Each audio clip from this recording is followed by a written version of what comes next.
Deutsche Bank is warning restrictive monetary policy will trigger a U.S. recession. The first such warning from a major Wall Street bank. The author of the report, Matthew Luzzetti, he led the report from Deutsche.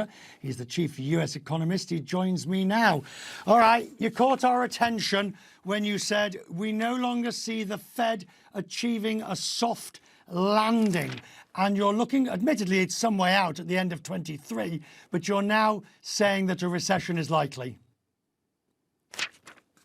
Yeah, thanks so much for having me. I think certainly talking about a recession after the jobs report that we got on Friday, which was strong, seeing the economy add over 400,000 jobs. We've been adding 600,000 jobs on average over the past several months, with the unemployment rate falling to 3.6%. So in that context, talking about a recession seems a bit surprising. But really, I think it's about the imbalances that have built in the economy. It is the fact that inflation is at 40-year highs, the fact that the labor market, the unemployment rate has fallen to 3.6%, and job openings are at record high levels, and that this is feeding through into very persistent inflation pressures.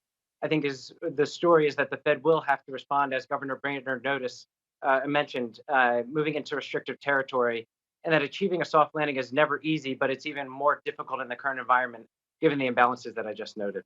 Right, but Matthew, I mean, if this follows through, as you say, half a percentage point rises at the next three meetings, etc., this would be a classic central bank-led recession, slowdown because they've allowed it to get so fast in the first place. I mean, this is straight out the textbooks. It is. Getting the economy back down to their targets when it is well above target on inflation and well beyond maximum employment. The Fed taking away the punch bowl tends to be the thing that triggers a recession or a downturn. So we titled our piece, "This Time is Not Different" for Fed policy tightening and the fallout from that. I think the thing that is different is how far away we are from those targets. 40-year high on inflation. We think that the unemployment rate is basically 2 percentage points or more below NAIRU. That's the level that doesn't feed to an inflation.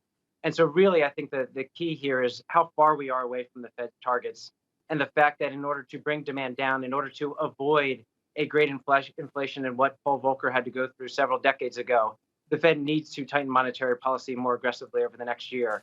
The likely outcome of that, we do think, is a downturn, but not until the end of 2023 or so. Right, but what's also interesting, I mean, what does this mean for asset classes? If they're, we're a long way off, but what does it mean? Because clearly the market today, and I mean literally today, is pricing in what you've said, obviously through also what Lael Brainerd was saying. They're pricing in slower growth, lower earnings. They are, and that makes sense.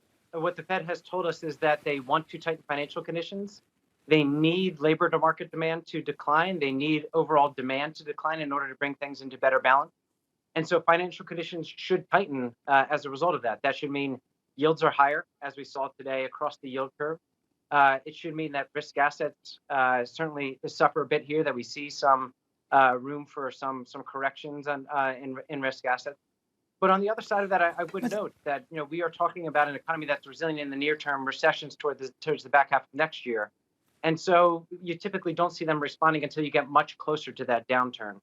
And so that correction in financial conditions and risk assets may still be some ways away.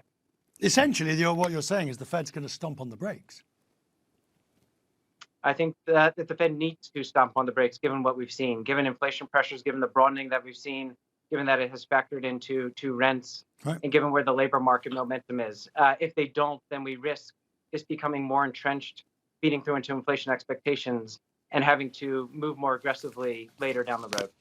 I bet your email account and your phone was buzzing today after you came out with this, with people saying, well, somebody's finally done it. Somebody's finally called the first call for the recession. Sir, I'm grateful you took time out to speak to us on Quest Means Business.